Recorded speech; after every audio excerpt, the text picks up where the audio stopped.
அஸ்ஸலாமு அலைக்கும் வரஹ்மத்துல்லாஹி வபரகாத்துஹு. ஹபீப் பின் ஸைத் ரலியல்லாஹு பற்றி தான் இன்றைக்கி பார்க்க போகிறோம். நபி ஸல்லல்லாஹு அலைஹி வஸல்லம் காலத்தில் முசலைமாங்கிறவன் தன்னையும் நபின்னு சொல்லி வாதிட்டுக்கிட்டு இருந்தான். இவன் யமாமாங்கிற பகுதியில் உள்ளவன். நபி ஸல்லல்லாஹு அலைஹி வஸல்லம் இவனுக்கு ஒரு கடிதம் எழுதி அனுப்புகிறாங்க. அனுப்புறதுக்கு யாரை தேர்ந்தெடுக்காங்கன்னா அந்த ஹபீப் பின் ஸைத் ரலியல்லாஹு தேர்ந்தெடுக்காங்க. அப்படி தேர்ந்தெடுக்கும்போது அது எப்படிப்பட்ட இடம், அவன் எப்படிப்பட்டவன் அப்படின்னு சொல்லி கேட்டால் அவன்கிட்ட போனால் திரும்ப ஆள் உயிரோடு வராது. இப்படி உள்ள நிலையில் ஹபீப் பின் ஸைத் ரலியல்லாஹு தேர்ந்தெடுக்கும்போது அவங்களும் சரின்னு சொல்லிட்டாங்க. அவங்களுக்கு வயசு என்ன அப்படின்னு கேட்டால் வெறும் 22 வயசு தான். அப்போ நபி ஸல்லல்லாஹு அலைஹி வஸல்லம் அவங்கள கட்டி பிடிச்சிட்டு அவங்களுக்கு பிரியா விட கொடுக்குறாங்க. அப்போ நபி ஸல்லல்லாஹு அலைஹி வஸல்லத்திலேருந்து தூதுவர் வந்திருக்காங்க அப்படின்னு சொன்ன கேள்விப்பட்டோன்னைக்கு முசலைமா என்ன பண்ணுதான் அப்படின்னா தன்னை அலங்கரிச்சுக்கிட்டு தான் படைகளையும் தான் ஆதரவாளர்களையும் சேர்த்துக்கிட்டு அரண்மனை போன்ற ஒரு சபையில் அரியணையில் ஏறி உட்கார்தான். ஹபீப் பின் ஸைத் ரலியல்லாஹு அவங்க நபி ஸல்லல்லாஹு அலைஹி வஸல்லத்தில் உள்ள கடிதத்தை கொண்டு அவன்கிட்ட ஒப்படைக்கிறாங்க.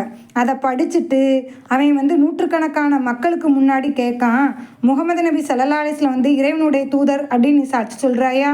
ஆமாம், நான் சாட்சி சொல்கிறேன். அப்போ அப்படின்னா நானும் அல்லாவின் தூதர் தான் அப்படிங்கிறத நீ ஒத்துக்கிடுதியா? எனக்கு காது கேட்கல, என்ன சொன்ன அப்படின்னு சொல்லி கேட்காங்க. திரும்ப அவன் ரசூல்லாவை அல்லாவுடைய தூதர் நீ ஏற்றுக்கிடுதியா? ஆமாம், நான் சாட்சி சொல்கிறேன் அப்படின்னு சொல்கிறாங்க. திரும்ப அவன் கேட்கான், நான் அல்லாவுடைய தூதர்னு சொல்லி ஏற்றுக்கிறியா? என்னது என் காதில் அவன் கேட்க இவங்களும் அதே பதிலை திரும்ப சொல்ல அவனுக்கு வெறி பிடிச்சிட்டு அவனுடைய ஆதரவாளர்களுடைய முன்னிலையிலேயே ஹபீப் ரலியல்லாஹு அவங்களுடைய வலது கரத்தை ஒரு வெட்டு தான். திரும்பியும் கேட்கான். திரும்பியும் அதே மாதிரி இவங்க பதில் சொல்லுதாங்க. மறுபடியும் அவனுக்கு அப்படியே கோபம் தலைக்கு ஏறி அவங்களுடைய இடது கரத்தை வெட்டுதான். இப்படி கையை ஒவ்வொரு உறுப்பையாக வெட்டிக்கிட்டே இருக்கான். அவங்களும் சொன்னதையே சொல்லுதாங்க. லாஸ்ட்டில் அவங்கள ஒரே வெட்டி அவங்க ஷஹீதாகிடுறாங்க. அந்த யமாமாங்கிற பகுதியில் முசலைமா பொய்யன் அப்படின்னு அன்னைக்கு தான் அவங்களுக்கு தெரிஞ்சுக்கிட்டு. இன்னைக்கு எல்லாருடைய மனதிலையும் என்ன இருக்குது அப்படின்னு கேட்டால், ஏன் மக்கள் இந்த அளவுக்கு கஷ்டப்படணும்? இஸ்லாமிய மக்களே யோசிக்கிறாங்க, இஸ்லாமிய மக்கள் ஏன் இந்த அளவுக்கு கஷ்டப்படணும், அல்லாஹ் இல்லையா அப்படின்னு சொல்லி கேட்குறாங்க. அப்படி கிடையாது. ஒவ்வொரு ஷஹீதுக்கு முன்னாடியும் ஒவ்வொரு இஸ்லாத்தை ஏற்றுக்கிட்டவங்க வந்துக்கிட்டே தான் இருப்பாங்க. இதுதான் யதார்த்தம், இதுதான் சத்தியம்.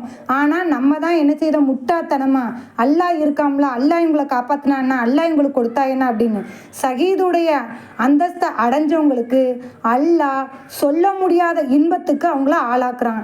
இதுதான் நிதர்சனமான உண்மை. இப்படிப்பட்ட ஒவ்வொரு முஃமினும் இப்படிப்பட்ட மரணத்தை தான் தேடக்கூடியவங்களாக இருப்பாங்க. அல்லாஹ் தஆலா ஷஹீதுகளாக நம்மை ஆக்குவானாக. ஸலாமு அலைக்கும் வரஹ்மத்துல்லாஹி வபரகாத்துஹு.